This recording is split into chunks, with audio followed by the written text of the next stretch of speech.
I spent 20 years on the streets. I'm talking about on the streets.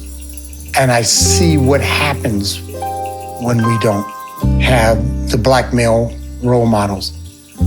I spent years locked up in penitentiaries, and I saw what happens when black men cannot be fathers to their children, okay? And knowing that and seeing that, I said, I want to do something different. I'm not about here to talk about it. I have a group called Pass It On. I have a Black Men's Book Study. I've mentored over 60 men, and I actively mentoring 12 right now. Regularly, quarterly, we meet. I've spoken to different groups of black men to hopefully engender a sense of hope that you're not alone and that there is best practices in doing life itself. I love black men. I love black men, but I also know how much generational trauma we're dealing with. I know about the self-talk that we deal with. I know about the scripts that are inbred into us.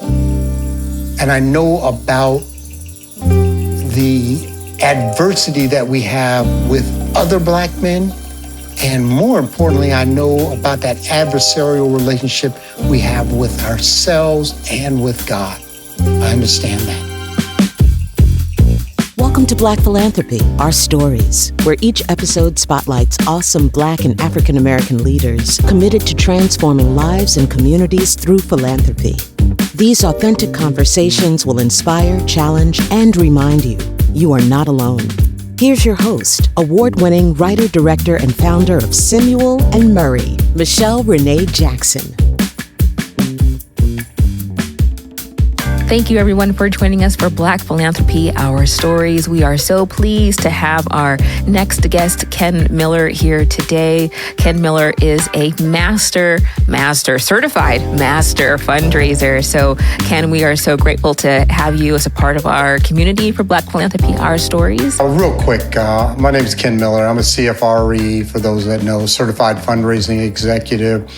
I am what they would call a subject matter expert in fundraising. I've been teaching that for about 15 years. I've been very, very involved in the world of philanthropy and very involved in the world of working with black men. We'll talk more about that later on.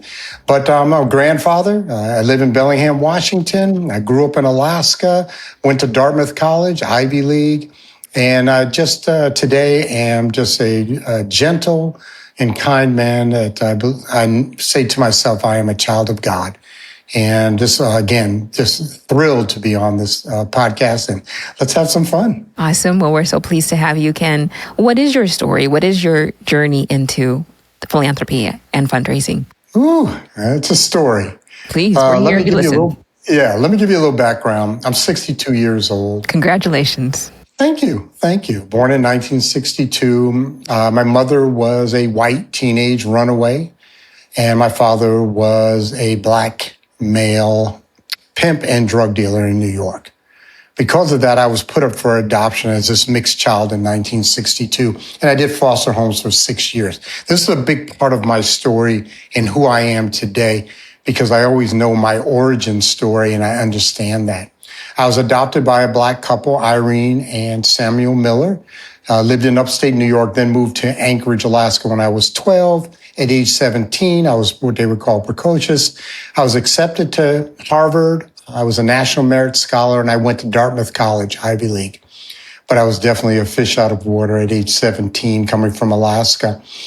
I graduated at age 21 and worked for a couple years in the corporate world. But unfortunately, when I had graduated from college, I had a problem with drugs and the misuse of controlled substances and alcoholism. And within about 3 years, I was homeless on the streets of Seattle, and was to be in the subsequent 21 years, I was to be on the streets of 4 or 5 different states. I am a 3-time convicted felon, spent many years behind bars. And this is all a part of my story because it brings me up to September 22nd, 2004. I was arrested. for sales of a controlled substance, a $10 rock of crack cocaine, and I was sentenced to 6 years in the penitentiary. After I got out, I had no skills, worked in a warehouse. And then a few years later, I had the opportunity to go into the field of development, which is fundraising in the world of philanthropy. And so I did that, and I fell in love with it. Because I was a fundraiser for a soup kitchen, and I was very, very familiar. But I was clean and sober through the grace of God. And I've remained clean and sober, coming up on 21 years. Congratulations. In September. Thank you. And so I got into the field. I loved it. I learned it well, did well. And then in 2014, I started my own company as a coach, a consultant, and also a grant writer for predominantly nonprofits, but also we've branched into, my wife and I, into writing large federal grants for tribal entities. So that's a little of my background. It brings me up to how did I get into this field? And then also how did I get into giving back by doing a lot of volunteer work? What is it about fundraising that you love so much, Ken? I love the idea that I do something that provides a service to my community. Remember, I started off in a soup kitchen called Beans Cafe in Anchorage, Alaska. I used to be the recipient of that soup kitchen, and it was a day shelter also. Not that specific one, but ones in 5 different states. I've been in shelters and soup kitchens. And here I was on the other side, providing meals, feeding hungry children in Title I schools, providing social services and services through the money. I was the only fundraiser in the beginning, but then I built a team of 4 in that field. And then the other thing is, I hate to say it, I was good at it. I don't hate to say it. Let me take that back. I don't hate to say that. I was good at fundraising. I've told people this. I've been in sales my whole life. Yeah. My whole adult life. Legal and illegal, but I've been in sales. And whether you want to call fundraising sales or not, there is an exchange of, whatever services that we provide, whatever goods we provide as a nonprofit for the funds that we bring in. And so I felt very comfortable in making the ask. And I was good at it and still am good at it. Mm-hmm. Well, so one of the things that I often find interesting about some of my fundraising colleagues where I've been on teams in certain nonprofits where I found there to be a lack of desire to fundraise. The people were really happy to do galas, happy to do events, happy to, that was what we did, galas, and we did events at times. But then when it got into, you actually have to get up and call someone, sit with the donor, actually make an ask, there was real trepidation there. Right. And I found that for a lot of fundraisers, they're actually afraid to actually do the ask. And so I wondered for you if asking was ever a problem for you, was there ever a fear for you to have to make an ask? Not at all, because I've asked for a lot of things from a lot of people. And so the other thing was, and this is important to individuals that are in this field, especially early on. I work with a lot of young men and women, and I teach every year multiple times. And when I'm teaching about making the ask, I'm a big believer in having some success early. So if you are a development leader and you have an individual that's new to the ask, give them ones that they're probably going to have some success. They need to get that sense because they're going in with fear. And the fear is the fear of the no. Right. And what they many times encompasses is a fear of rejection. Well, I didn't have that. My first 2, I thought this was so easy. I think I got 13,000 on my first ask. I had been working for like a week. Damn. And my boss sent me out, the executive director, and said, hey, I want you to ask this gentleman for some funding of $10,000. I went in there and I was so enthusiastic. The guy said, I don't know really what you said, but you are so enthusiastic and I'm not going to give you 10. I'm going to give you 13. That's awesome. Wow. And so I had success from the beginning. Do you think so? I've never been able to ask this before, and I just find it so fascinating. So I'll just say, sometimes I'm in New York, right? New York City, and I'm on the subway, and you have people who, these 10-year-old, 15-year-old kids who, stop the train, like stop what's happening, and then say, watch me dance. And then they pass around a hat, and they're, again, sales or, in some ways you could say fundraising. And I look at these kids and I think, damn, like you at 13, 15, 20, 21 can sit in the middle of a train and can stop it and then ask for money and have no apology about it, of this interruption.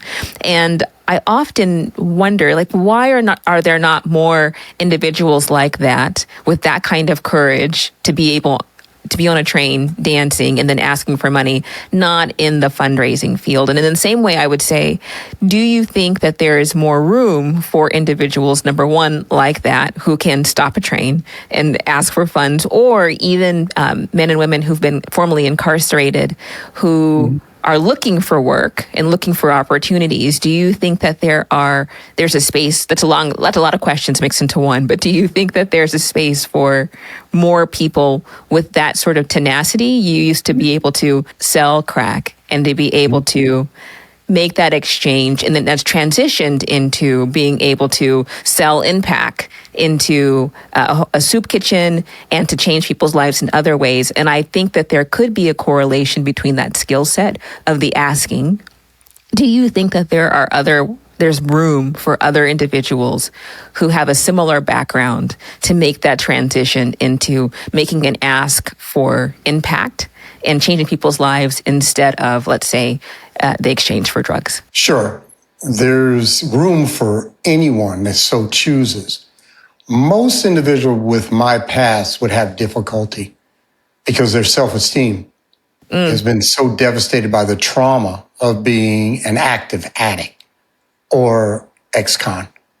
The thing that holds them back is their self-talk. Gotcha. So I hate to say it, and this is my belief, this is my truth, I'm a rarity. Interesting. To come out of a 3-time convicted felon, 3 times I've been to prison. And it's rare that individuals with that experience have the wherewithal or the self-competency or confidence or self-esteem to be able to sometimes even work, in a labor, to go ask to get a job because we've been so traumatized or so damaged. That's a better word than the trauma, just damaged by our past. So, but the thing is I want that opportunity out there. I went and spoke a month and a half ago to SHRM, Society of HR Managers, for free.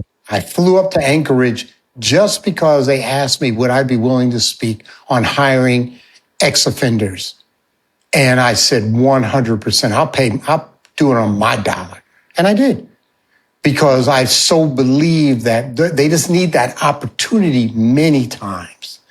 And again, these are sometimes our communities. If you believe that you are a rarity, that ultimately coming out of prison 3 times now typically damages someone's self-esteem. For you, what has been the catalyst for you not to be someone who struggles? Or do you still struggle with self-esteem? How about that? No, I don't struggle with self-esteem. I teach it. No, I don't. And I've been blessed. But it took a lot of work. And there's many things that individuals that, first of all, you have to realize that you have low self-esteem. Most people can't even define it for themselves. But I realized that early on. So I went to counseling, I got mentorship, and I built a relationship with God. So between those 3, and I forgave myself. I mean, we could speak on this for a while, but for the audience, I just want them to understand is, first of all, you have to be able to look at self. You have to evaluate self. What's really going on? And then once you've evaluated self, then you have to seek support and help. Whether it's, again, counseling, whether it's the rooms of recovery, whether it's getting back into your spiritual journey, whether it's just looking for wise counsel, whatever it may be, or even self. You can teach yourself. I've read many, many books that have assisted me in my journey today. But it took a lot of work. It took years. Do you think that the trepidation that some fundraisers have with asking, yes, it's the fear of no and that sense of rejection, do you also think that it's related to self-esteem as well? 100%. That's why you have the fear. So I teach classes on self-esteem. I just teach this, and I just did a book study. We did a 3-month-long book study on the 6 pillars of self-esteem by Nathaniel Branden, which I highly recommend to everyone. And in self-esteem, it consists of 2 things: competency, or what we call self-efficacy, but it's competency to life. Can I make decisions which are good for me and my loved ones? Am I competent to life? And then, am I lovable? Am I lovable? Those are the 2 components. I mean, I'm not making this up. Been studying this for literally 30 years, but I've been teaching it now for 10 to 15 years. And so that sense of being competent to life. And then, so when we go in and we get a no, what we're saying to ourselves, and this is the real one that devastates, it's not the external criticism, even though we've internalized the criticism as no, but we have a tendency to make that into a state of being. This is not instead of being an action, they said no or not now. Remember, there's only 3 answers: yes, no, or not now. They've said no, but it's not about you. It's not about you not being competent enough or not lovable enough that this person said yes to this ask. That was wherever they were at that point. And we can get better at what we do. But again, going back to the self-esteem, that's where, and I love the word trepidation. I just use the word fear. That's where the fear comes. Because please understand this. We have to understand what fear is. I've spent years looking at this subject. And fear is just the future anticipation or expectation of pain. Mm-hmm. Whether it's a second away or a year away, we're just anticipating pain. And so we go into the ask meeting with fear because we're anticipating this individual saying no. And we're trying to prepare ourselves. But instead, going in with courage or going in there with faith or going in there that what I'm going to do is present an opportunity for that individual to feel good. That's one of the best things I ever learned in fundraising. I learned it probably in my first week. And I can't tell you where I learned it or really how I learned it. I just absorbed it. And what I do is I allow people to feel good about supporting something that they believe in. What a beautiful vocation that is. And that once I got that was like a weekend, maybe before that. Making an ask has been easy ever since, literally. Because I absorbed it. It's not about me. I've had people say no.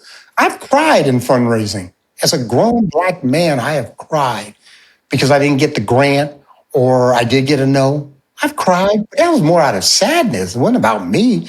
It would have been nice if we got that 100,000 because there's more kids I could have fed in Anchorage, Alaska. During the span of your 15 years within fundraising, do you have a sense of how much you've raised to date? Millions. I know we wrote one grant that was $37 million, just a single grant. And you got that? Oh yeah. We got it. Yeah, NTIA Broadband BUAC grant. I know it like the back of it was 80 pages. So yeah, I know it. Yeah, you remember that etched in your mind and probably in your dreams as well. I was going to say, Ken, so then is there a specific gift in your experience as a fundraiser that you're particularly proud of or that's particularly meaningful for you? A lot, but I'll just name one. So we had the HSCMG grant, Human Services Community Matching Grant, State of Alaska, 2013. And there were multiple nonprofits applying. I applied on behalf of a program we had called the Children's Lunchbox. And they called it was interesting the way that what they do is, you put your RFP in, you put your application in, And then they called everybody into the municipal building in Anchorage, Alaska. So all the nonprofits are sitting there. And then what they did is they score the grants and they give you a percentage of what you asked for. So I'd asked for I think 700,000, and I was the number one. I'd scored like a 93. And so they gave us 600 and some thousand. And I'm with my program leaders. And the woman that I was with, Black woman, she started crying. She started crying because what we did is we fed children at Title I schools, elementary age kids, and we gave them a weekend food program. So we gave them two meals that they could take home so they could have food to eat on the weekend because they're in these low income areas. And so she looked at me and she's like, I can do 4 more schools, whole schools, because there's hundreds of thousands. And she was crying. I started crying too. I started tearing up just thinking about it. And it's that she's since passed away. She was a young Black woman. And, but we did do the programs, we did do the schools. And that's just one example. There's so many. And it makes you feel so good when you know that you're doing something that's positive for the communities that you serve. In my experience as a fundraiser, I have found that I typically am surrounded by female colleagues, or I should say colleagues who identify as female. And I found fundraisers who identify as male to be pretty rare. And Black men, Stephen Wallace, who is, I've said it many, many times, he's been a guest on the show. He was the first and only Black man that I met by 2014. So being in fundraising for me, almost 4 or 5 years, I didn't meet another Black colleague until I met Stephen Wallace. And certainly he was the first Black male fundraiser that I'd ever met.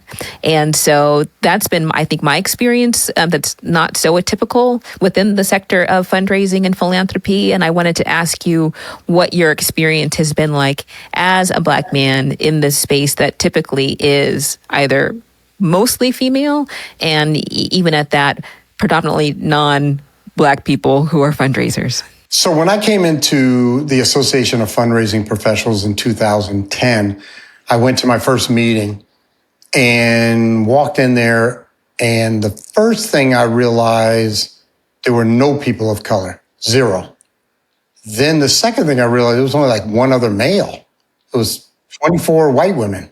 That's what I saw, 24, 25 white women. And I was like, wow, I was surprised. I didn't know, because I didn't know the field. I did not know the field. But I'm also in Anchorage, Alaska. The next month, there was a Black woman, Julie Varee, who became a good friend and, in fact, introduced me to my mentor, Alphonse Brown Jr.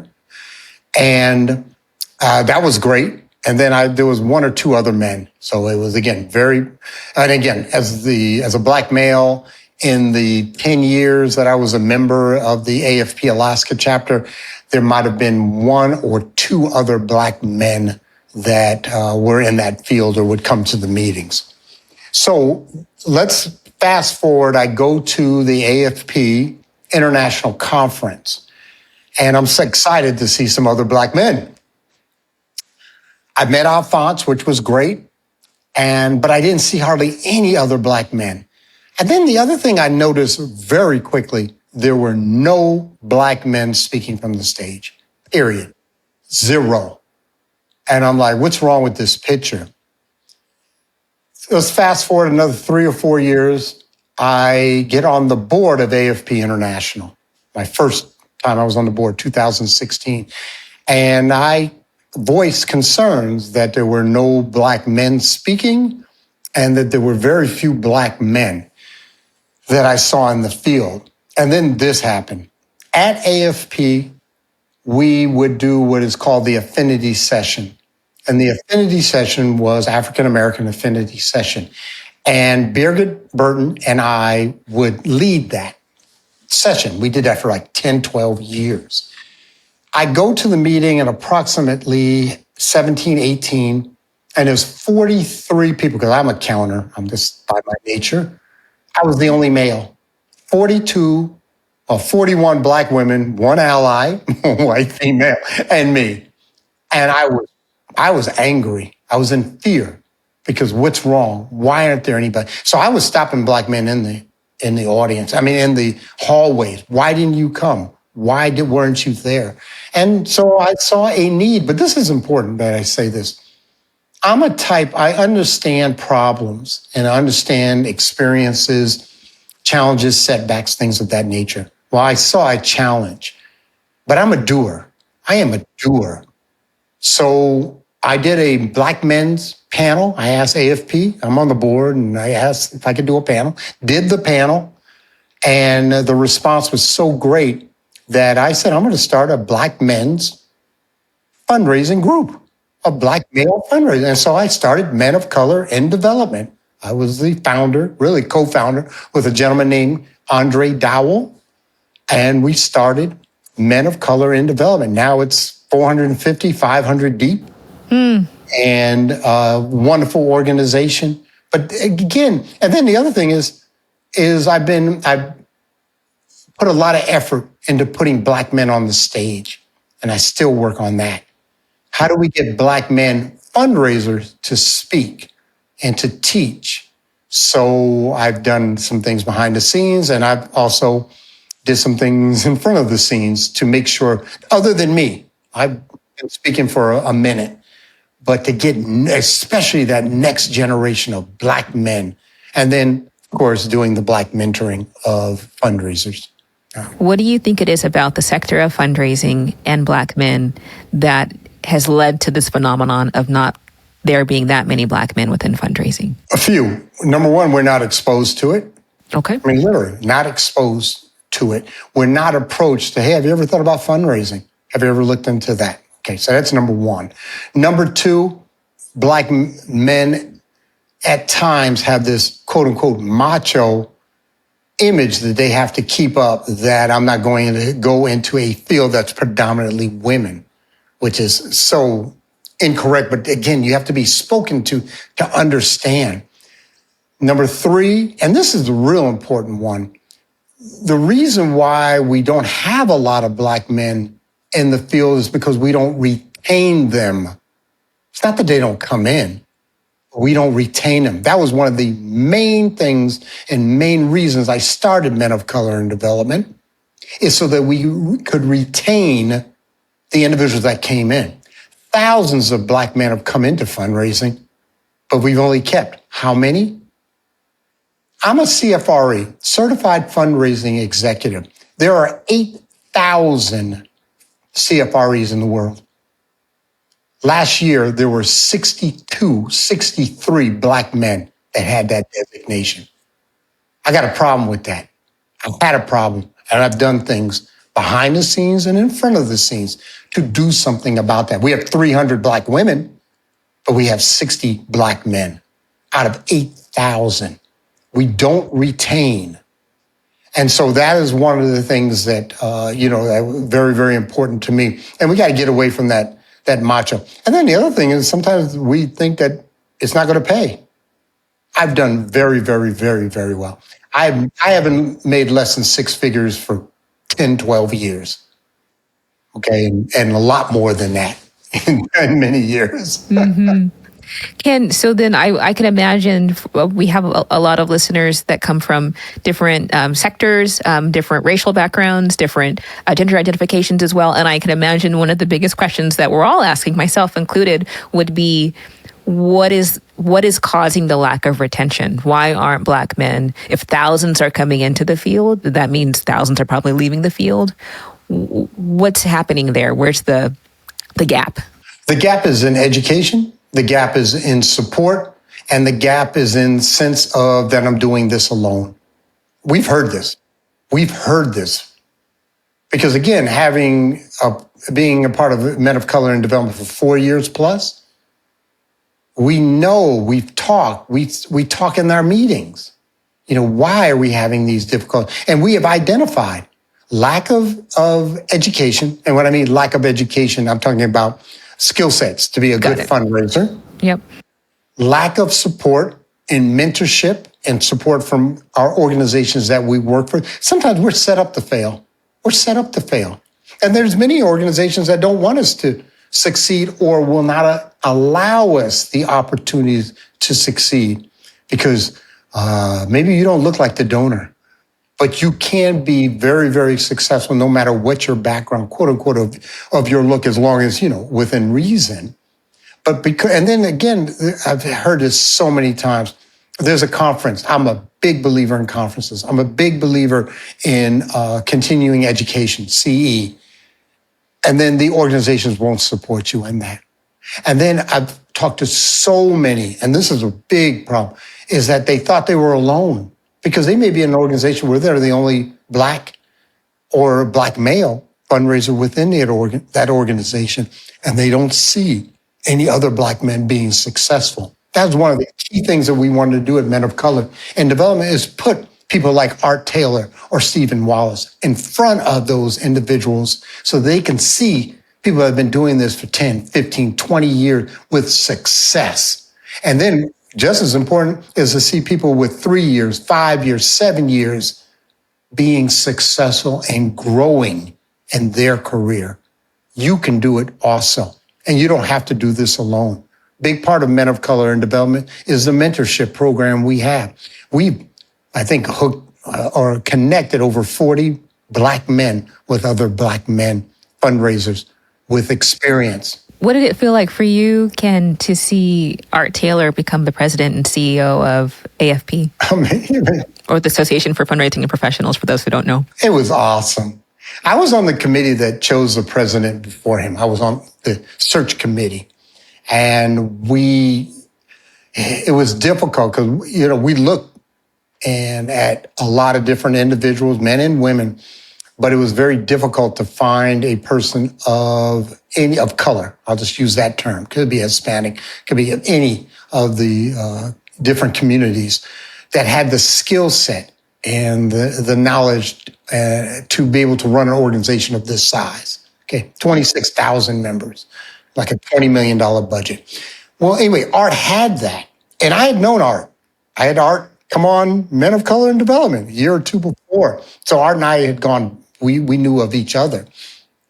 And when I heard that he was the individual that was chosen, it brought a smile to my face. And he's doing fantastic things there. And I'm just here to 100% support him in that journey. Ken, one thing that we haven't talked about is who you honor in this work. And I'm making an assumption here, but I'll just give you some context for myself and for a lot of our guests. A lot of us descend from enslaved people. A lot of our ancestors went through Jim Crow, were Black. And very much of our desire in this work is to honor the fact that our ancestors came through the bottom of a boat, and that as hard as this work might be, whether you're on the funding side or on the fundraising side, that to be able to honor their legacy is really important to us. Many people know that my father passed away in May, and that this whole podcast is dedicated to my father, who was known for his love and known for a man who gave Solomon, my father. So the question that I have for you is there anyone or a community of people that you think about when you're doing this work that keeps you going? So when you're in, you don't get that grant, and it can be, I know that this is easy for you, but I know there's really hard days too, that it keeps you going. Is there anyone in this work that you honor or think about when you're out there working in this space of philanthropy? Well, in the space of philanthropy, there's individuals that I honor. Probably the first one would be a gentleman named Charles Stevens. And Charles Stevens was instrumental, and so many people will tell you, especially this like maybe older cohort, what a type of person he was. And this is the interesting thing. I never met him. He passed away just before I could meet him, and probably would have met him.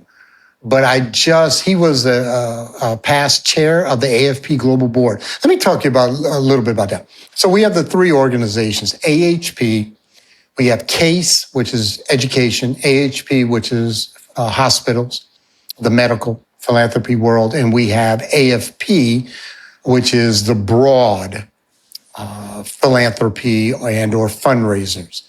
AFP is the largest. I'm not saying any better than the other because I respect all three of them. But what I do want to say is this, is that AFP has been around since like 1960, and we've only had 7 Black men on the board in 65 years, okay? There's only been 2 that have been the chair of the board. And those 2 Black men are Alphonse Brown Jr. and Charles Stevens. Alphonse is my mentor, has been my mentor for 14 years. Beautiful, beautiful man, and I honor him in everything I do. There's times I will think about what I'm going to do or not do, because a lot of times it's about what you don't do. Like putting something on social media because you're upset. I don't do that, and because I think about him. And then I honor Birgit Burton, the first Black female board chair of AFP, and has done phenomenal.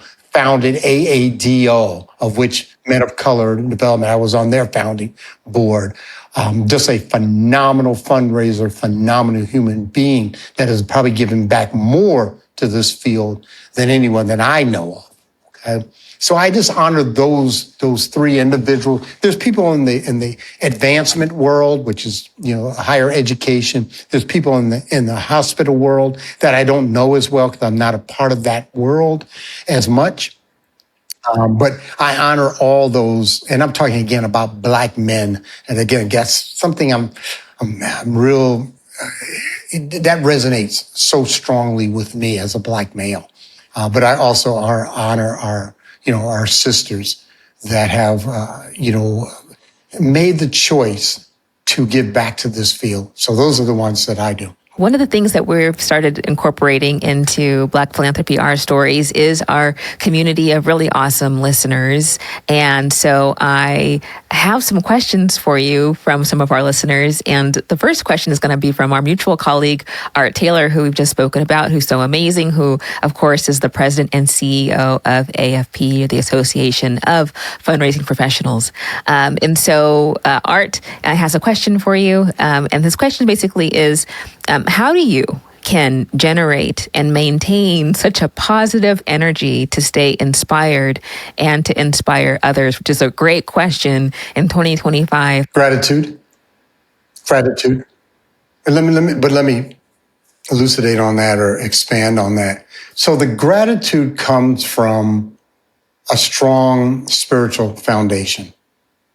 I am so grateful to God that I'm alive, that I have a beautiful family, that I have the ability to give back. It's the least that I can do. So and I'm not saying every day I'm up 100. There's days I am down a little bit. And like I tell most people, I just grab a pint of Haagen-Dazs butter pecan ice cream and I get into bed with a good book and I don't beat myself up. And the next day I'm fine. That's literally, sometimes it's organic. And I understand that. So that's the thing that drives me is, first of all, and again, just to see the look in men's eyes when I've been able to help them or support them or help them along the journey to be a better husband, father, fundraiser, employee, friend, whatever it may be. That is my joy. It's our joy too, just listening to you talk about that. Thank you, Ken. I get shivers. Our next question is from Renisha Jackson Stanton. She is, of course, the Chief Leadership Officer for Evolve Training. And the question that she had for you is how you deal with, or have you ever had to deal with, the scarcity mindset that a lot of fundraisers run into, that there's not enough? From the beginning, my first meeting probably of AFP, second meeting, Association of Fundraising Professionals, I told people, I am not in competition with you. I am not in competition with you. What I do is, remember I said within a week, I pretty much had an understanding that I allow individuals to feel good about supporting something they believe in. Literally. That's the funder. whether it's an individual, an organization, foundation, whatever it may be. But I don't believe there's more than enough wealth and funding out there for everyone. And predominantly let's talk about the individual. In the corporate world or the governmental grant world, there's a finite amount. Do the best that you can, but you're not in competition, quote unquote, with me. Have a good program, write a good grant, and let the cards fall where they fall. But in the individual donor, and that's predominantly more where I rely, is in the individual donor, it's not a finite pie. People have wealth in the trillions that is available as long as you make a good case for what the funding that you're asking for will do, that will, again, give them an emotional response, because that's literally 99% of the time why they're doing it. It's an emotional reason. Do you have the sense that there's always another donor out there for every no that you get? For sure. For sure. The difficulty sometimes is that you're limited to a caseload. So we have in major donor work, we have a number, usually it's given to us by management, of individuals that are on your caseload, or the number that you can deal with in that region, or if you're working a specific demographic. Okay, so we have this 200 that we can work with. And so what we feel is, oh my goodness, I have to get so many, 30 of them to make a donation this year. And all 200 I need within 2 to 3 years. And we get afraid, or we have that trepidation again for our competency or our ability for these individuals to support what we believe many times is us. Again, it's the organization, it's the case for support that they're supporting. And it's just our job and our responsibility to, within the best of our ability, to present that case, and then to build that relationship. So when you present the case, it's a no-brainer. Remember, 90% of the work I've done in fundraising, and especially major donor work, is relationships. Right. It's relationships. And I listen well, and I have the ability, and I teach this, to make the ask at the right time for the right amount. But usually, most of the time I go into it, I already know the funding will be there, that those individuals, because I've built that relationship to that point where they're in a position that they want to feel good about writing that check or supporting their organization at that level. Can you talk a little bit about, as a fundraiser, when you're meeting you find someone that could be a good prospect, a qualified prospect, and that you want to reach out to them for the first time? Are you the kind of fundraiser that makes it clear that this is going to be, when you're inviting them to meet for what a lot of us call in the fundraising space qualification meeting or discovery meeting? Do you make it clear to them in your correspondence that this is going to be about fundraising or their philanthropic priorities? Or is it more, I just want to get to know you? I've never spent a lot of time with that specific question. And let me explain why. In my title, it'll say Development Director, Chief Development Officer, Development Manager, Advancement, Leader, whatever it may be. Okay, Vice Provost for Advancement. So that's a known. And these individuals are potential donors. And if someone's reaching out to them that's not a program person, quote unquote, or even potentially a leadership position, why would that individual? We are a nonprofit. This is how we raise funds to provide the services. I would love to sit down with you. And this is an important thing I teach almost every class I do. I always sit down in all the meetings that I do, whether I'm going to make an ask or not. Not every meeting I have is to make an ask, and it shouldn't be that way. But I always talk to the future. It is so important. I don't talk about what we did because they can't fund what we did. But I always talk about the future, and I teach this. Always speak to the future and make sure all of your websites, your GuideStar or Candid profile talks to the future. because that's the only thing they can support. Is they can't even support the present. It just went by. All they can support is the future. So I always talk to that. And again, I'm there to build a relationship. Not every first meeting is going to become a prospect. They're just a suspect in the beginning. They've been pre-qualified demographically or financially, capacity, but they're just a suspect before I can get them into the prospect or into what we call the funnel. I'd love this stuff. I can teach on this for a long time. Good. Are there ways that people can sit with you or do you offer any virtual classes or in-person classes that some of our listeners could be able to take advantage of? Yes, I teach throughout the year. I do usually 2 to 3 deep dives, which are 4.5-hour workshops on a specific subject: digital, online, social media for for fundraising success. Making the ask, which is a great one. We've talked a little bit. I do a deep dive into making the ask, how to set up the meetings, how to tailor the meetings, when to make the ask. I mean, anyway, that's making the ask. I have 13 different classes that I teach nationally. And so if you want more information on classes that I teach, either go to AFP, because a lot of them are on the AFP platform with what they call continuing education credits for your CFRE, or go to my website at denalifsp.com, or just contact me and I'll let you know. One of the things I want to do is I want to start teaching more classes. I'm very good at teaching. So we have a class at AFP on training the trainer. I'm one of 2 people that teach that class.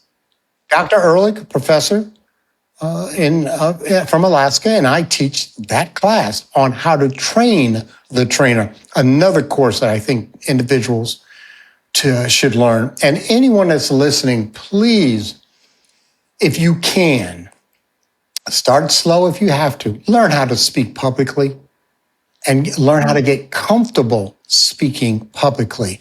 I do a class on how to speak publicly. I do a class on how to find opportunities to speak.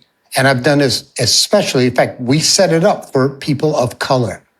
Adrian McDade McQuarrie and I literally put together the workshop, and we taught it just to individuals of color. 220 people signed up for free, because I do a lot of my classes for free.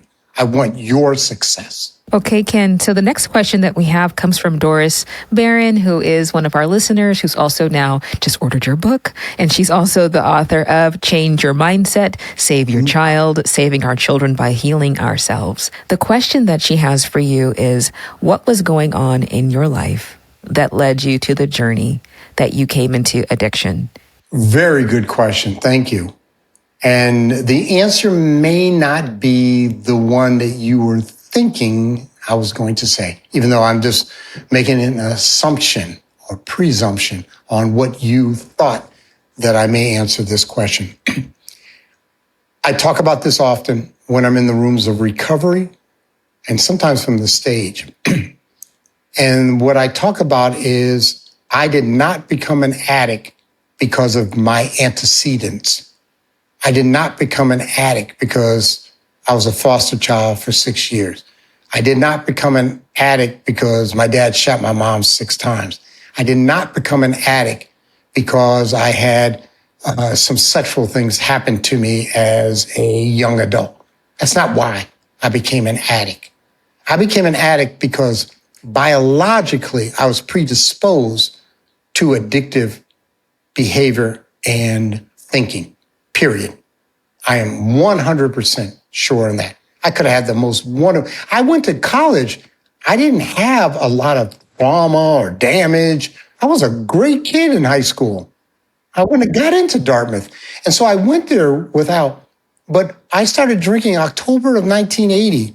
By December of 1980, I was a full-blown alcoholic. A month and a half after my first drink. Why'd you drink? Because that's what we do in college. You have a beer. I didn't have a shut-off switch. Still don't have a shut-off switch.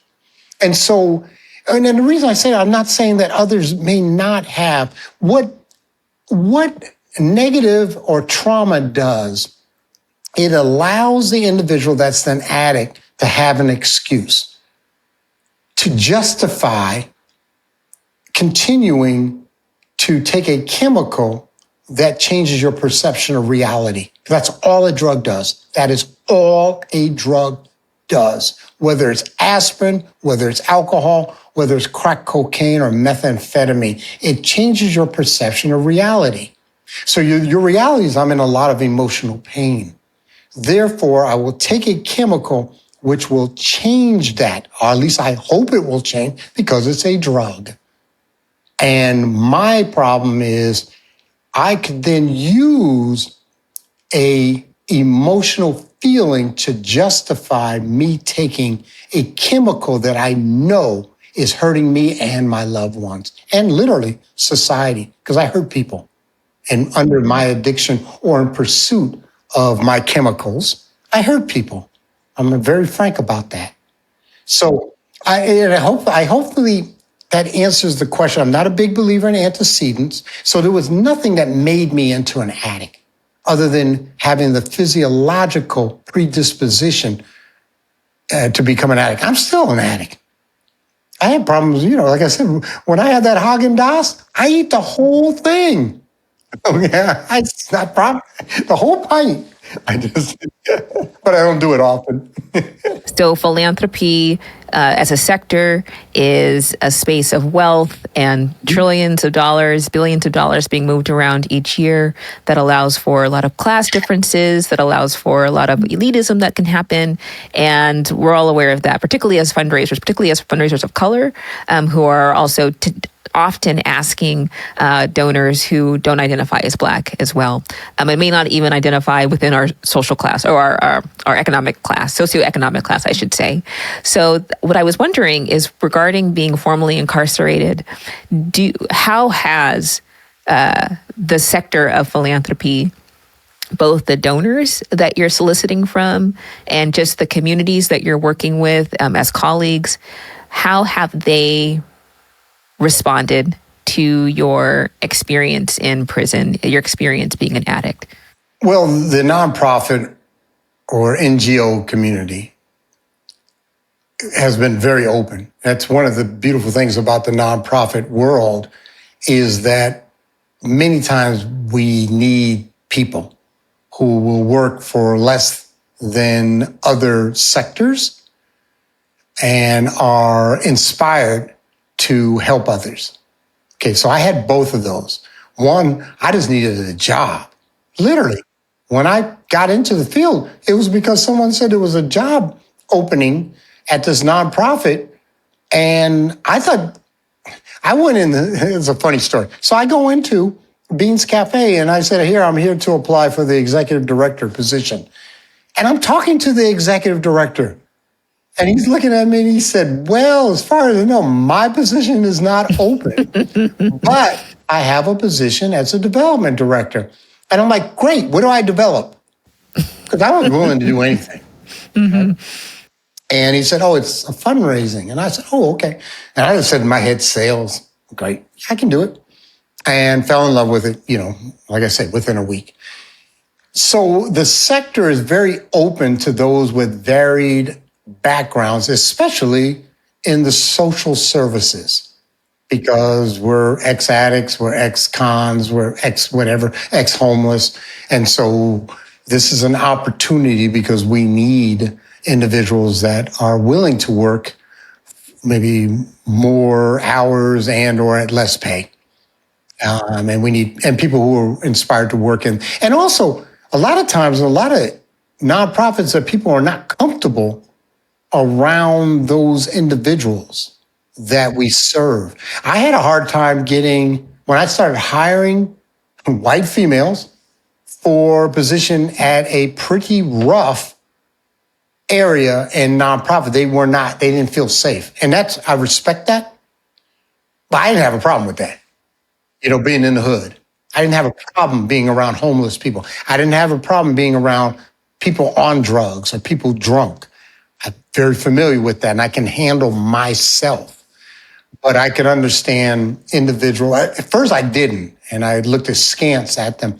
But now I've learned to, I understand and I respect their decision for whatever they felt comfortable for. Our next question is from Ricky Ray, who is also one of our listeners for the podcast. He's also an NFL alum that we love so much. He used to play for the Saints, for the Dolphins. He's also one of our advisors for Weight of the World, which is our enslaved narrative work that we work on and that we fundraise from, I should say, as I'm our chief development officer for that, also the filmmaker for that. Anyway, the question that Ricky Ray has for you really relates to the distinction between charity and philanthropy. And if you, number one, think there is a distinction between charity and philanthropy, and if there is a distinction, how you communicate that to certain audiences. Thank you for the question, Ricky. That's a great question. I haven't given it a lot of thought. This is one that sometimes I feel like I'm a little different than most. And I say this often. I don't care why you donate. I don't care. If it makes you feel good, if you're doing it for a tax write-off, you're doing it because your brother-in-law made a donation to the alma mater, whatever it may be, I personally don't care why. I'm just so appreciative that you did. And it's a big one. A lot of people want to know why. And I always want to know why you're supporting the organization. It's one of the most important questions I can ask as a development professional. But if you have an internal reason why, and you give that first donation, I'm very, very good with that.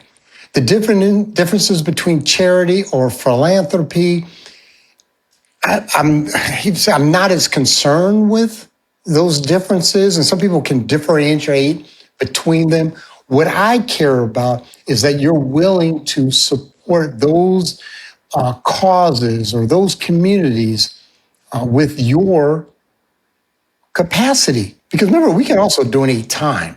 We volunteer to be on boards, to be on committees, and then, of course, we do in-kind work sometimes, and then we give, obviously, money. And I'm just so appreciative and so thankful, whether you call it charity, whether you call it philanthropy. But having said that, I want to say one other thing, that one of the things that's beautiful about getting older and getting, quote unquote, mature is that I'm more open to differing viewpoints. And I just finished reading quite a bit, or really I was doing a podcast and some YouTube videos on Haiti and the NGOs that came into Haiti, non-governmental organizations. We call them nonprofits in the United States, but everywhere else they call them NGOs. And how some of the negative aspects of the NGO work in Haiti. And it really opened my eyes. Number one, it opened my eyes because I had the ability to look at it and to allow some differing information to come in. It's almost like that whole thing about donor-centric versus community-centric fundraising. And I was one that pushed back on community-centric. I grew up in the donor-centric.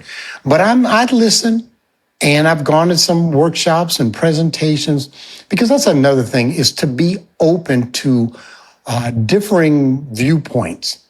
You can still be strong in yours and still advocate for what you believe in, but are you willing to at least be tolerant to a differing viewpoint and to take some time to investigate it? To make a learned decision about that. And you still may disagree, maybe even much more strong. So again, I just don't know the difference, and I'm willing to say that, or I don't differentiate between charity and philanthropy at this point, at least in my journey.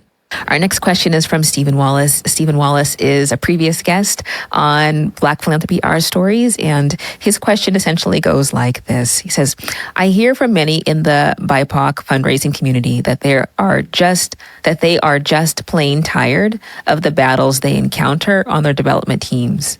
Not true professional development, lack of being valued for not only their work, but for the differences in the insight they bring to the table, and in some cases, outright discrimination, both internally with colleagues and externally by donors. BIPOC fundraisers are often thinking about just moving away from the field altogether, given what they have endured and what has yet to change. What are your thoughts on this? Should they give up? If they continue on, what tools are necessary for them to feel empowered and to stay successful in these environments? Ooh, great question, Stephen. And there's so many different ways I could come at that question. Let me just lay it out a few different avenues. Number one, don't use your pain, your challenges as an excuse to not work hard, to not perform. Okay, that's the first thing I want to say. Okay, because I've also seen that. Okay, so we know we have challenges. I've had them. There's challenges in every field, every sector that I've ever worked in. But I'll be honest with you, this is the nicest, kindest, most gentle sector I've ever worked in. This is my experience. I've been in the corporate world. I worked for Kodak. I worked for 3M Corporation. I worked in other corporate venues. I've been in sales. I've worked at Nordstrom's. So I've seen different sectors have the same struggles. The struggle is because we are Black. It's not because we're in the fundraising or nonprofit. And again, I will repeat this. It is the kindest, most gentle field I have ever been in. That's my experience. And others will have different experiences because your experience is your experience. Okay, having said that, what do we do to overcome? Remember, we talked earlier about retention and what a struggle that was for the Black male fundraiser. And it is and continues to be. So what can you do? Because what you'll do is you'll get a setback. You'll get a perceived slight. You'll get a microaggression. You'll get an overt disrespect of you as a human, as a Black man, as a fundraiser. How do you deal with that? And my true belief is the first thing I would do, and it's the first thing I do. I would go to my mentor. So you got to have a mentor and say, hey, this is the experience. And one of the things that when I work with gentlemen that I mentor and when I work with my mentors is I put out the facts to my best ability without my emotion. This is what happened. This was the result. This is what I've been told. This is what the email says. What are your thoughts? Because a lot of times I need empathy. I need this same experience has happened to me, or I've known someone else who had that experience. So anyway, I'm working with the mentor. Number two, what I do is whenever I have areas of challenge or concern, I always go inside and say, what's my experience? What's my part in it? Be real, Ken. Keep it real. I'm talking to myself. What's my part? Because usually there's a small part or a part that I had to play in it. Sometimes I'm completely innocent. There's things that have happened to me where I was 100% completely innocent. But there was a lot of stuff that happened to me that I had a part to play in it. Okay, so we understand that. Number three, I lean on my spiritual walk. And that might be number one, but I go back and I go into prayer and meditation. What's my next step? What do I do? Because what I don't want to do is react to this slight, react to this blatant disrespect, react to this email or this conversation or this thing I overheard, or even worse, what a third party told me this person said about me or my performance. I need to go into side and have a conversation with self, God, and then external if needed to understand what is my next action. And then many times after counsel, after prayer, I need to have the courage to honor myself. What does that mean, to honor yourself? I have to walk away sometimes. I have to walk away. I have to walk away from the business. I've counseled guys. And when I counsel, and what I mean by that, when I mentor, and I've been doing this for 15 years, I'm a good mentor because I have your best interest at heart.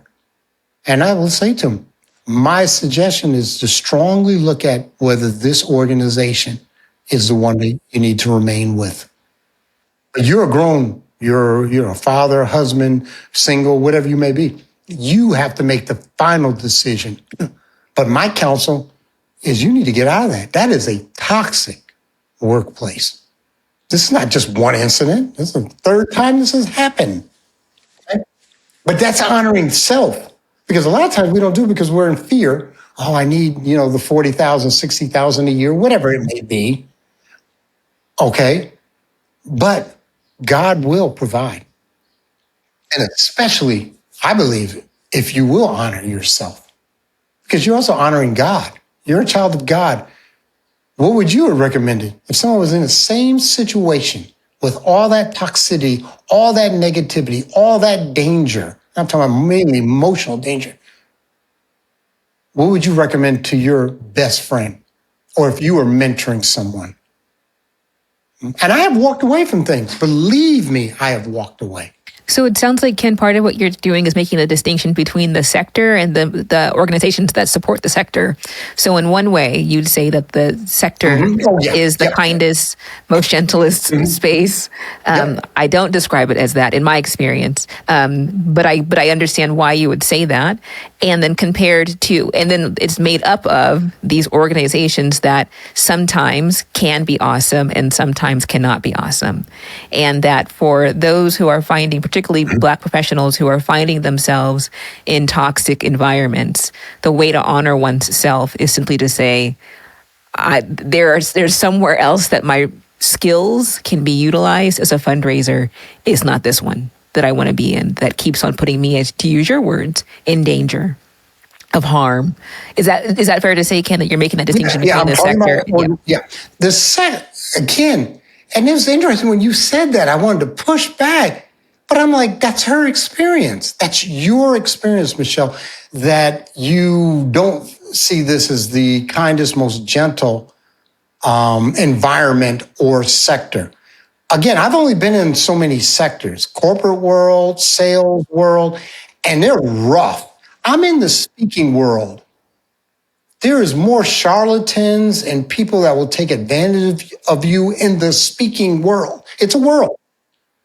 I couldn't believe it because I came out of the philanthropy world, or at least the AFP world, where we are nice to each other. That's been my experience. Okay. My only difficulties have been sometimes with clients a few times, sometimes with funders. I've never had a bad experience with a donor personally. Oh, interesting. And again, I'm a 6'2", 220-pound Black male. Mm-hmm. Maybe they don't, they'll treat me a little differently. I don't know. But I've never had a bad experience with a donor, okay? When I felt like I was in danger, either emotionally or physically. But that's my experience. And so I respect yours 100%.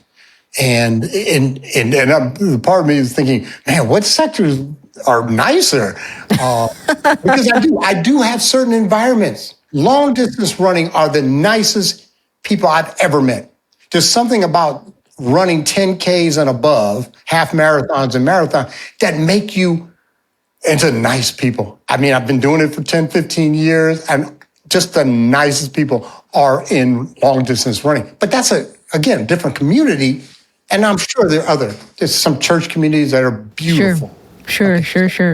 Well, I think it's important to acknowledge that the sector that I often think of is faith-based communities as a sector, but faith-based communities ultimately survive because of philanthropy, right? With that philanthropy happens within the faith-based space, whether it's giving to one's church, one's synagogue, one's mosque. Mm-hmm. These are also places that are operate within it, to use Ricky Ray's word, charity, or another word would be philanthropy.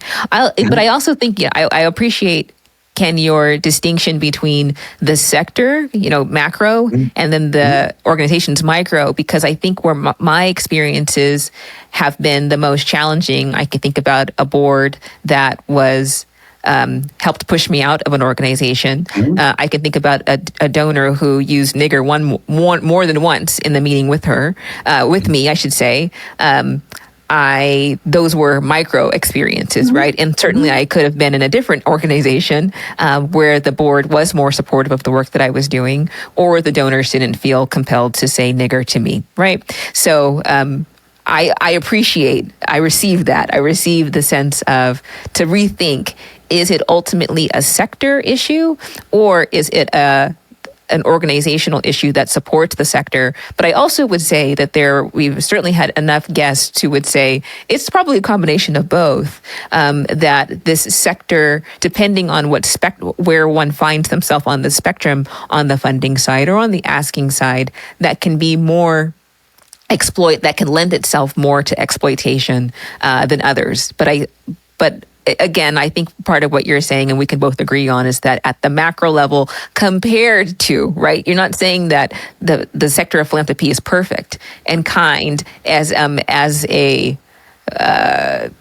consistent way of being, but in comparison to for-profit, in comparison to the industry, the filmmaking industry, which is not known for its kindness, I think, yes, I could, not that you're asking me to agree with you, but I get it, particularly if you're coming out of, huge for-profit spaces where people feel just like a number, and you are a number. You're a resource to be utilized in that space and discarded when you're no longer useful. I can see very much why you would say, in comparison to everywhere you could work, this is actually can be quite awesome. And I, again, believe in it as well. Okay. Thank you for letting me do that ramble. But I did have to recheck reflect on my own sense of bitterness that I sometimes have regarding those experiences that I have that are not representative of every experience that one could have within the philanthropy. And that is fine. Again, I love it. And I love conversation like this.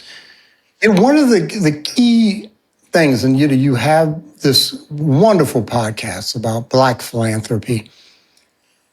I have a Black men's book study that I started and I run. And we have Black men from all over the country, some blue collar, some with doctorates, some in fundraising, some outside fundraising. And one of the things that we early on had an opportunity, because there's very few opportunities for Black men to have discourse, is how different our experiences are. I did not come out of the Southern Black Baptist system. I grew up a Quaker. You know what a Quaker is? Friend. Yes. Upstate New York. Yes. Only Black in the Friends meeting, my mom and I. But it was and then I grew up in Anchorage, Alaska. I went to Dartmouth College, which is the whitest Ivy League there is.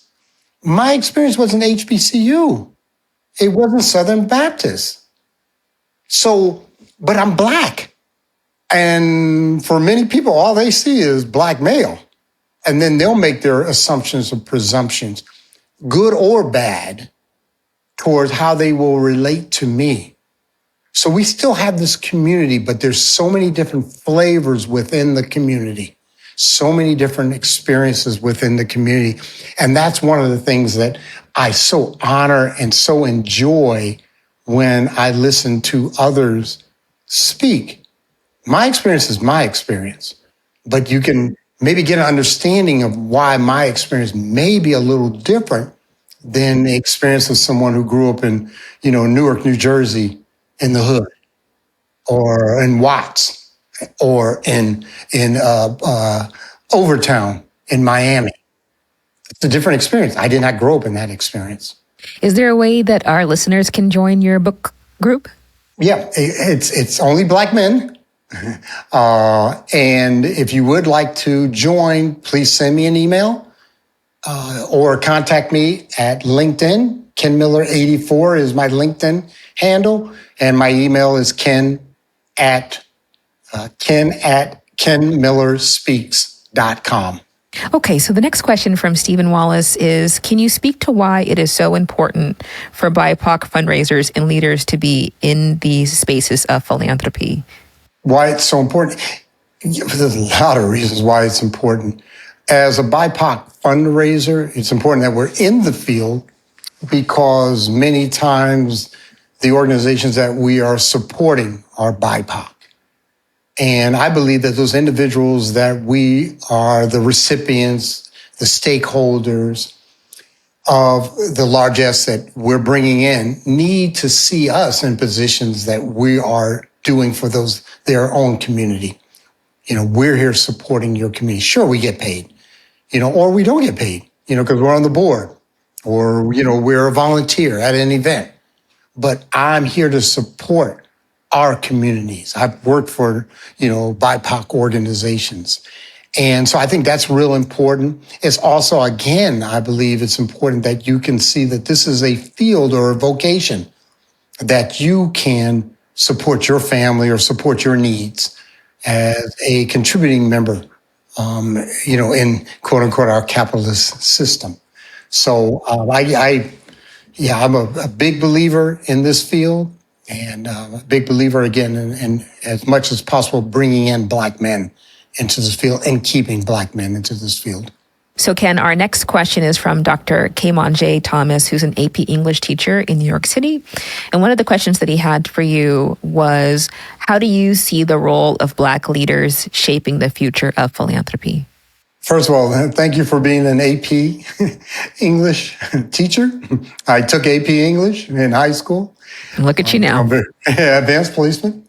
So fantastic. And I love that advanced work, supporting those students. We have a role. And the reason I say it like that, we have a role. I am a Black leader in the philanthropic space. But I have a responsibility to give back. One of the saddest things that I've experienced is many Black leaders I have reached out to personally to give back to specific communities of other BIPOC or other Black individuals. And they did not want to, for whatever reasons. And of course, I have to respect that. But I truly believe I have a responsibility to give back. I've reached a certain stature, a certain position within the community. And I want to be there so that individuals can see that I've reached that and hopefully emulate that, because there are, quote unquote, I don't even want to use the word perks, but there are positives to reaching that level. But as a leader, we have to lead. That means that we have to take our voice, our ability. There's so many things that I have done, that Birgit has done, that Alphonse has done, behind the scenes that you know nothing about. And anyone who knows me, anyone who's been on a board with me knows I advocate. I'm not going to tell you I did it. That's all of ego and accolades. I don't need that. What I want is the success within our sector. I want your success as an individual. But as a leader, it is up to me. And unfortunately have seen many, I'll say a few so-called Black leaders who didn't advocate or didn't fight. And then sometimes it's a fight for our people. That's just my opinion. That's my truth. I believe it. And so going back to the original question, it is so important if you so identify as a Black leader that you lead, that you give something to emulate, that you make your talk your walk, okay? That you do. I'm tired of talk. Well, we can get on this one for a minute, but I'm tired of talk. Yeah, I come on podcasts all the time, but anyone who knows me, who truly knows me, knows that I do. And it's so important. We need more doers, and we need more leaders that are doers, not leaders by position, but leaders by their action. And Art is a great example. Birgit is a great example of great leaders that led by doing. So his next question is, if you could leave one principle or value behind for future fundraisers to carry forward, what would it be? Integrity. That was quick. But integrity, when I speak about integrity, what I mean is that there is some alignment, confluence between what you say and what you do. Okay? So let there be some integrity.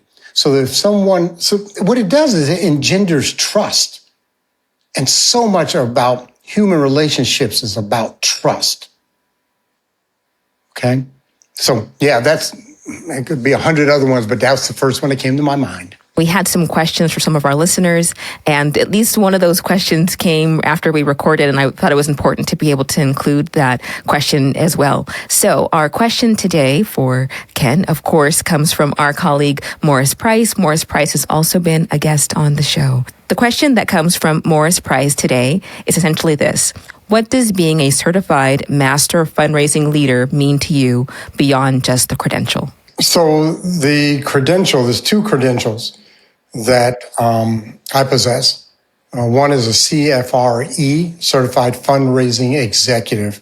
That's from CFRE International. It used to be a part of Association of Fundraising Professional, but they broke away in the early 80s.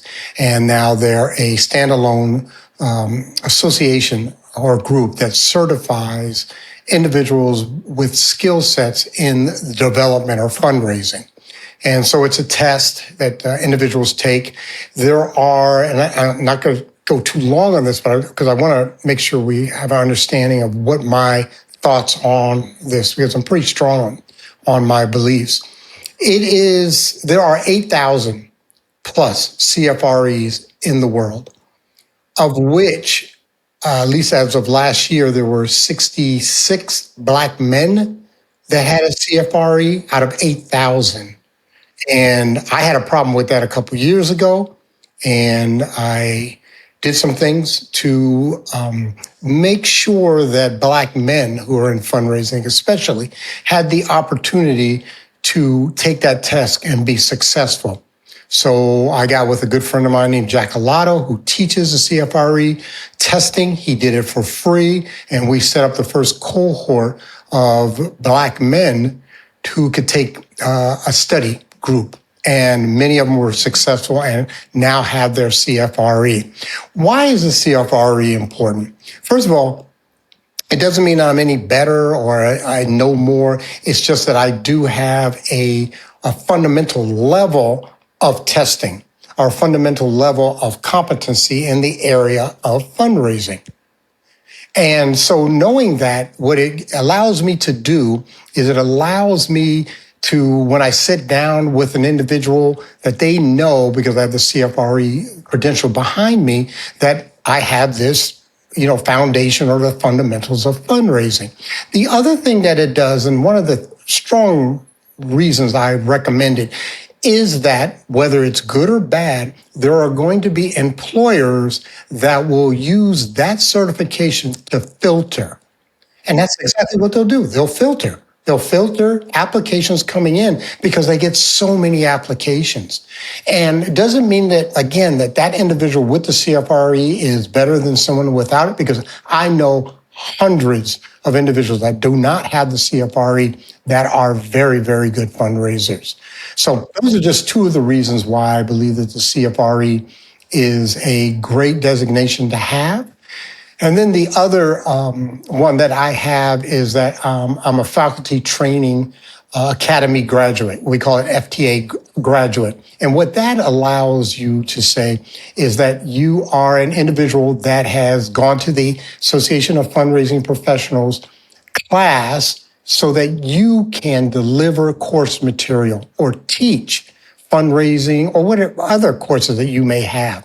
So I am an FTA graduate and I am also a CFRE. And then there's CAP, there's CMPs, there's other ones. But again, it's just like having an MED or an MBA or a PhD. It shows a level of competency within a particular subject. Awesome. And then, Morris, the second question is, what are the most common misconceptions people have about fundraising, and how do you challenge those misconceptions? The misconceptions, it depends on who has the misconceptions. There's misconceptions from board members, there's misconceptions from executive directors, there's misconceptions from the public at large. And so let's tackle those. Let's go with the public at large. The public at large, many times they feel that what we do is we beg. It's like what we do, we beg. And we don't beg. What we do is we provide information so that an individual or an organization can make a learned decision as whether to support whatever your organization or nonprofit does, and usually for the community. Then if we're looking at board members and executive directors, I had to chuckle on that one because I've dealt with this many times.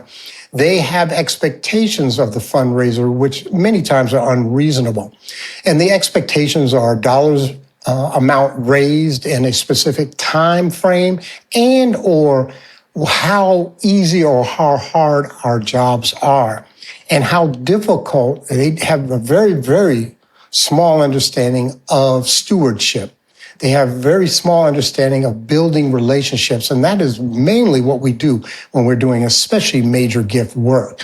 So I love anytime that I can sit down with a board or with executive directors and talk a little bit more about what do we do as a development professional. That is a good one. Where do you find hope these days, Ken? This is from me. Where do you find hope? In men's eyes. In men's eyes. When I look them in the eye, I have a lot of meetings just like this. I mentor men all over the country for free.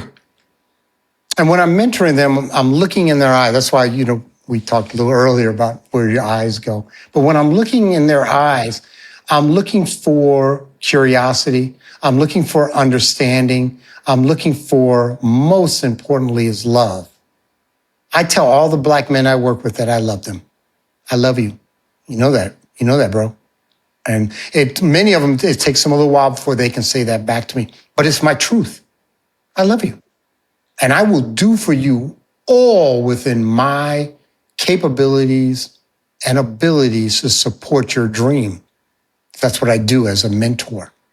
And so that's where I get my hope. My hope is when I sit down with a Black man across a table and he has tears flowing from his eyes because his dream came true. He worked on it for 4 or 5 years. I supported him the whole way, but it came true. He reached the mountaintop. And I always say, how's it feel up there? But he has tears of joy, of accomplishment. And people say, why do you do that? Why do you spend so much time doing these podcasts or speaking for free or mentoring or doing the book club? Because number one, I have a commitment. Number two, I have such a tremendous sense of gratitude. Number three, I've made an agreement with my God that I would. This is my gift that he has given me, and it's up to me to share that out. And when I can touch an individual, male, female, Black, white, doesn't matter, in a positive way that will allow them to make decisions that will then become an action that is positive for the greater good, I'm cool. I'm cool. I don't know that there's a lot of conversations these days going on about the devaluing of Black men. Certainly when George Floyd was killed, people were more inclined to talk about the devaluing of Black men. And then, of course, in 2025, we know we can understand. We all have an understanding of what's going on regarding how we talk about race at the national level right now and Black men. But I wonder for you, what is it that drives your love for Black men so much? It starts from being a child and not having a strong male role model. My father shot my mom 6 times, shot her, came to shoot me. He did not have a lot of love for me. Or he did maybe, but he had so much that he was dealing with and had dealt with growing up as a black man in the 30s, fighting in World War II. We have a whole conversation that I've had with men about emasculation of the black male. And I'm not going to go into details, but what that means, I'm talking about is a physical, but I'm talking about that emotional emasculation of the black male and how we have been devalued and both internally and externally devalued. I come off of a lot of trauma as a child, a lot of damage. I go into my addiction, and I just didn't have a role model that was a black male that was positive. And when I got out of prison and I got awarded an award. And I spoke in front of a lot of people, and I said very simply, we are the successful blacks in Anchorage. Ladies, please reach down to one of these young black women or black girls that have walked across the stage, NAACP, and won, their awards, and mentor them. And I said that to the men. This is me speaking. And that's why I said, my charge to you. And my word is my bond. I will reach down. And I am actually meeting with that young man today, 15 years later, Xavier Mason, who's went on to get an MBA and an MED from Oxford University. I met him, he was a freshman in college. But I've supported him, pushed him along the way. And you remember, you got to understand something. I spent 20 years on the streets. I'm talking about on the streets. And I see what happens when we don't have the black male role models. I spent years locked up in penitentiaries, and I saw what happens when black men cannot be fathers to their children. Okay? And knowing that and seeing that, I said, I want to do something different. I'm not about here to talk about it. I have a group called Pass It On. I have a Black Men's Book Study. I've mentored over 60 men, and I actively mentoring 12 right now. Regularly, quarterly, we meet. I've spoken to different groups of black men to hopefully engender a sense of hope that you're not alone and that there is best practices in doing life itself. Mm-hmm. So that's why, literally, I could speak on this for the next hour. I love the question. I love black men. I love black men, but I also know how much generational trauma we're dealing with. I know about the self-talk that we deal with. I know about the scripts that are inbred into us. And I know about the adversity that we have with other black men. And more importantly, I know about that adversarial relationship we have with ourselves and with God. I understand that. And so that's what I speak about. This is one of my favorite questions to ask is really relates to the role of failure. And people have heard me say it 1,000 times that I believe in failure. I believe in the lessons from failure. I think it's okay to fail. And I think oftentimes for Black people who were in the Black girl magic space and the Black excellence space, and we're so awesome and we're royalty, that oftentimes that doesn't allow for mistakes to be made, which means that we don't get opportunities to be human, and that there is so much value in mistakes and failure. And so I wondered, for you, Ken, is there any particular failure in your life that you have found to be particularly valuable in the lessons that you were able to extract from it? 100%. I'm just going to talk about one, and it's probably one that's not talked about a lot. My second marriage, I was not faithful to my wife. I engaged in sexual relationships with another woman outside of my marriage, period. My wife found out, and it devastated her and the marriage. We remained married. My wife passed away in 2018 of cancer. Sorry. But we stayed together. When that happened, and I'm clean and sober, and I'm working with guys, and I'm mentoring, I had to go deep. I had to go deep into why did I do this? Why? And I know why. I don't have to go into the reasons. And it has nothing to do with the sexual aspects. Nothing to do with that. Okay? But it took me over 2 years with a lot of counsel, with a lot of self-reflection, with a lot of going down this hall or going down that hall. No, it's not that. It's not that. I understand my whys now. This is a beautiful thing to have in life.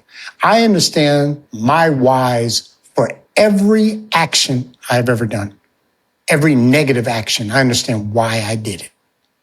And that's a beautiful place to be, because now that I understand the whys, I understand what are the core issues that I had to manifest this action that hurt me or others. Okay, so I had the infidelity, I looked at it, and the lesson I learned is that, and I teach this, a couple things. Number one, don't play in the gray. Don't play in the gray. If you don't want to get your hair cut, the old barbershop, meme or adage, don't go to a barber. Don't go in the barbershop if you don't want to get your hair cut. So don't play in the gray, because there's white and there's black.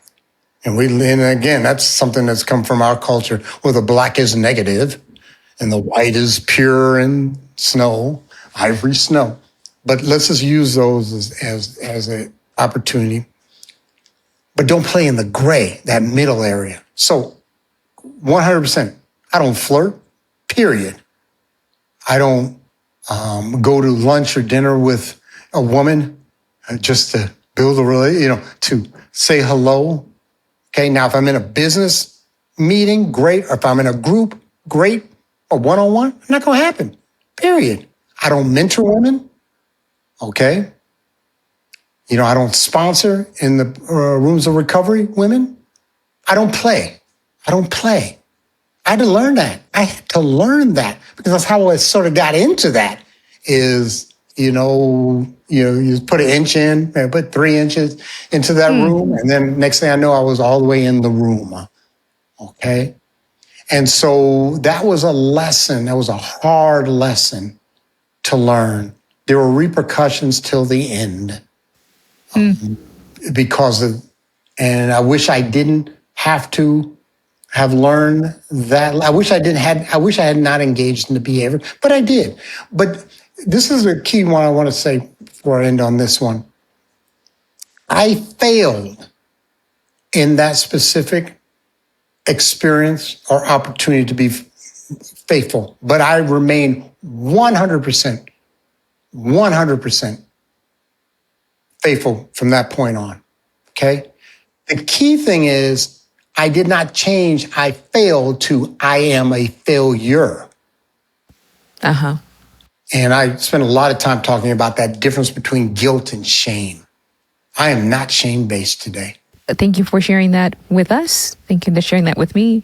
I want to just follow up and say and ask you, well, I should say there are perspectives that men and women shouldn't be mentors, mentees, that Mike Pence is well known for not being unwilling to or refusing to meet with women for dinner by themselves, that his wife has to be present. And lots of us have thoughts about that, particularly women have lots of thoughts about that. But it sounds like, I don't want to put words into your mouth, but I wonder if you're making a distinction between you and what your own boundaries need to be and what that means for all men. Would you counsel all men not to mentor women? I want to see great question on your that. Perspective on that. Would I counsel all men to not mentor women? No. a lot of it has to do with your history. Remember, it's because of my history, okay? And I know me. When I mentor, we talk about everything. I'm what they call a whole person mentor. So we will go everywhere that you are comfortable going, okay? And it's the same reason in the rooms of recovery, it's a rule or unwritten rule or unspoken, but we say men sponsor men, women sponsor women. We have different experiences.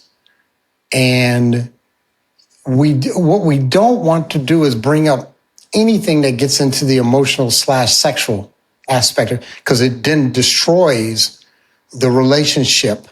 And I'm not saying every man will do this, or if I'm a gay man, can I not mentor, a hetero woman? I'm not saying that. Again, that's a decision that you have to make. I know what works for me. I know what I've learned in, like I said, the rooms of recovery. And then when I work with Black men, my suggestion for most of them would be to not. If you are a married man, don't do it. That's just because again, it's not just you. Let's say 100% you would never cross that line. What is the perception of your wife or your spouse when you're getting this call at 8:30 at night from a mentee? I get them. I can pick it up.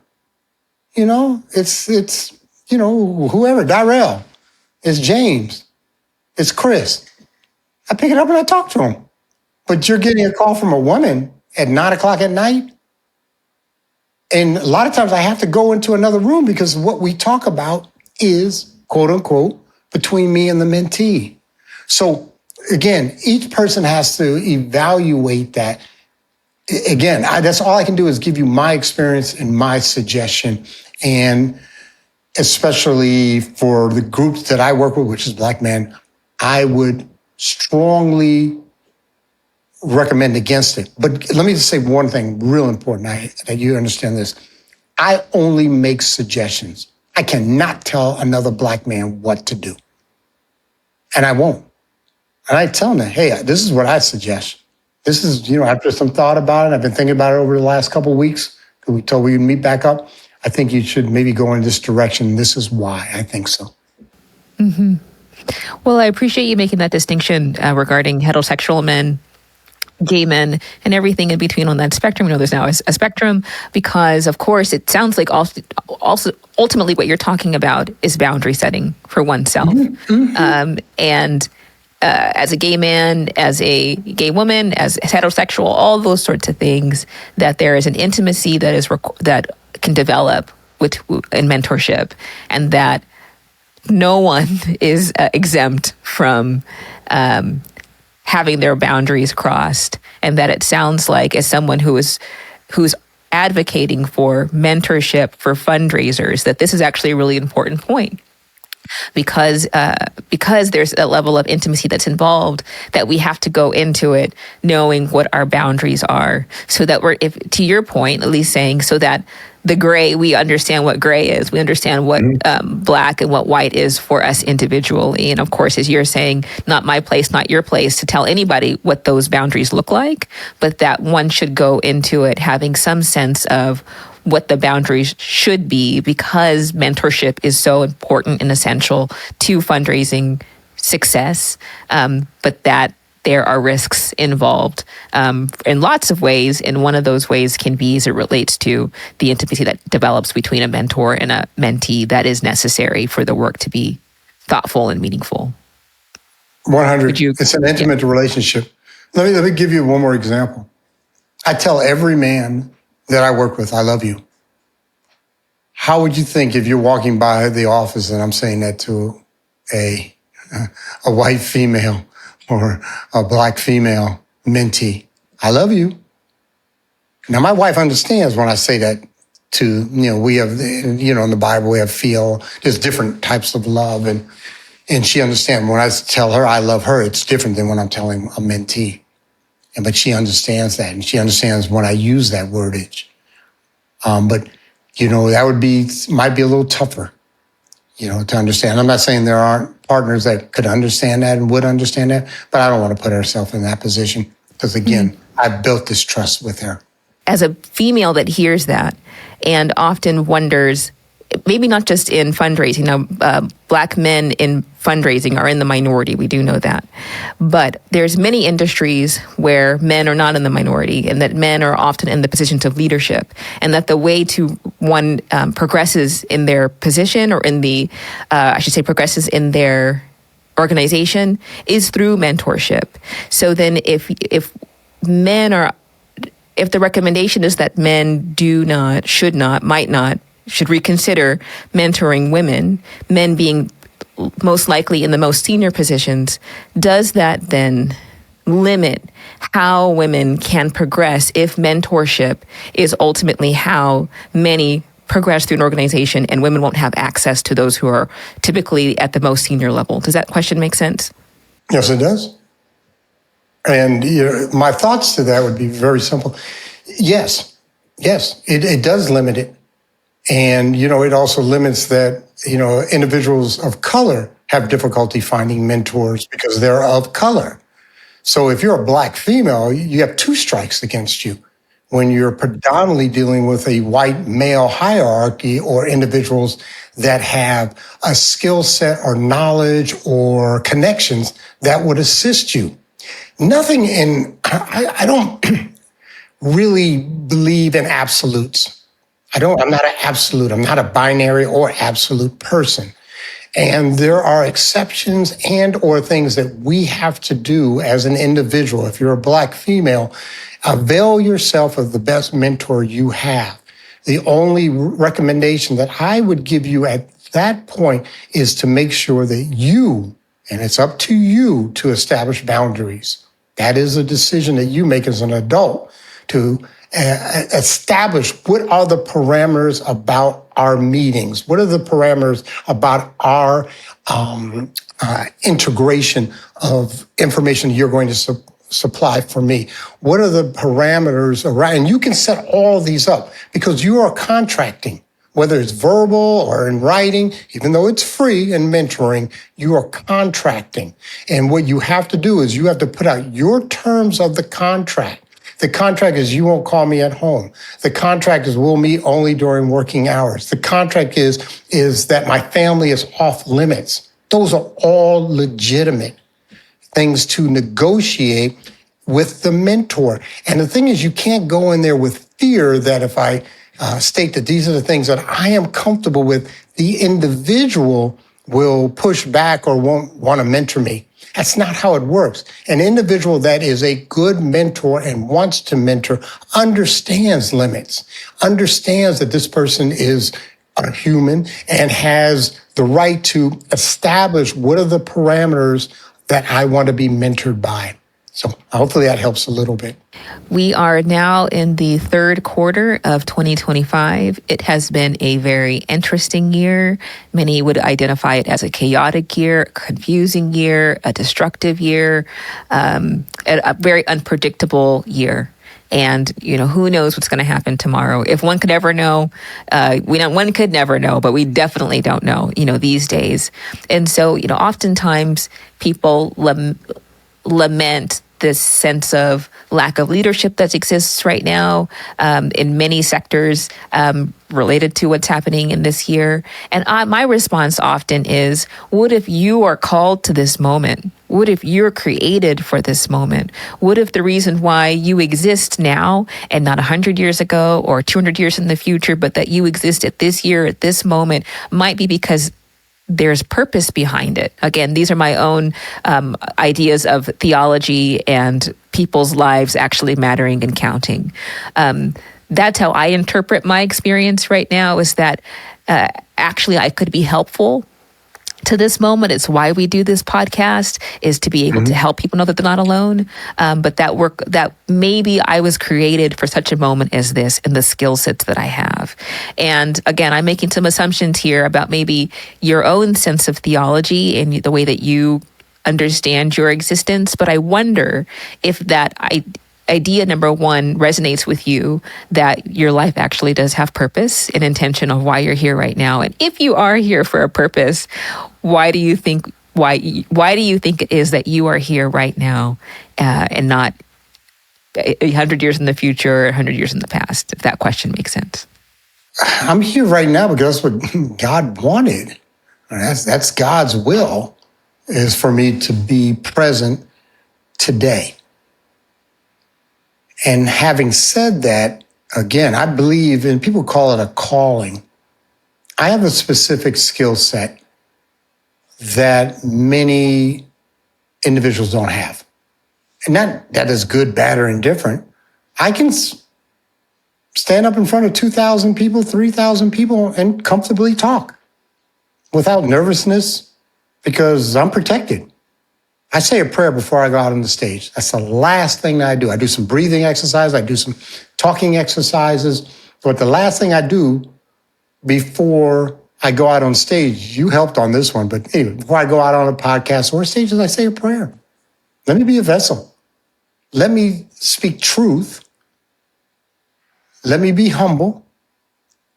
And then I go out there and I do my thing, and I do it well. And I have not seen, I know it's out there. I just don't see it enough. I don't see other Black men's book studies. I don't see mentor groups. At the level that I've done, I don't see men of color in development. I know I haven't seen a Black men's CFRE study group that I helped start and get going. I don't see those things. If I did, I wouldn't do them. I wouldn't have put the effort in, because I would have took that energy and put it towards something else that predominantly helps Black males. So I have, a calling. I have a skill set. It's up to me to continue this journey. And I believe that God has even greater things for me as long as I'm on this earth. And it's opportunities like yours. This has been one of the best podcasts I've ever been on. The depth, I don't usually have to stop to think. Let me put it that way. I really don't. Yeah, okay. Yeah, I answered that one. Yeah, okay. Yeah, I did. This is what I did then. But I had to stop and think on more than one occasion as to what is my truth, what is God-centered in the answer I'm going to give, and then I just allow it to come out, okay? And so I'm very, very thankful for that, and I'm so thankful for your platform, and I'm thankful that Stephen's been on here. I'm thankful all the individuals and Art's going to be on here. I mean, you've got some great ones. Hopefully you'll get a chance to get Alphonse on here. It's just, anyway, I would just hope Birgit. It's very kind, Ken. Thank you. It means a lot to me that you said that about our podcast. Sometimes I feel like I am I'm certainly not trying. I'm making this airplane while we're in the air, right? I'm pretty clear about that. So thank you for being in the air with us as I'm putting on wings and things like that. Ken, what is the best way for people to stay in contact with you after this? LinkedIn, which is Ken Miller 84 is my handle. It's probably the easiest. Instagram, Ken Miller. And then if you wanted to email me, ken@kenmillerspeaks.com. It's probably the easiest. But I'm on like 23 different platforms. And then also, I just have a new YouTube channel. That's Ken Miller, or Ken Miller Speaks, one of the two. Awesome. And then, I want to do another shout out. And Ken, if it resonates with you, great. I have 3 books coming out this year, 3 more books. I have one book called Becoming Ken that's out on Amazon. That's more of my story. I have a book I'm writing with Dr. Will Moreland called, it's going to be on respect and disrespect. It's going to be powerful. Then I'm also doing a book on pragmatic fundraising. And then my 3rd book that's coming out really in the next 6 months will be on mentoring in communities of color. You have opened up your heart to us. And so I express gratitude for you in taking a chance on being a part of Black Philanthropy, Our Stories. We're very grateful to have you with us. Before we go, is there anything that you'd like to say to our listeners before we scram today? Somebody once asked me early on in my career, said, what do you do? I said, I thank people for a living. That's what I do. I thank people for a living. That's just another version of the fundraising spectrum. But I want to thank you for taking capacity, which is of time, sometimes of money, to listen to this podcast and be a part of this community. And I just want to thank you for your journey and thank you for what you're going to bring to your experience and your journey. So again, it's a big thank you.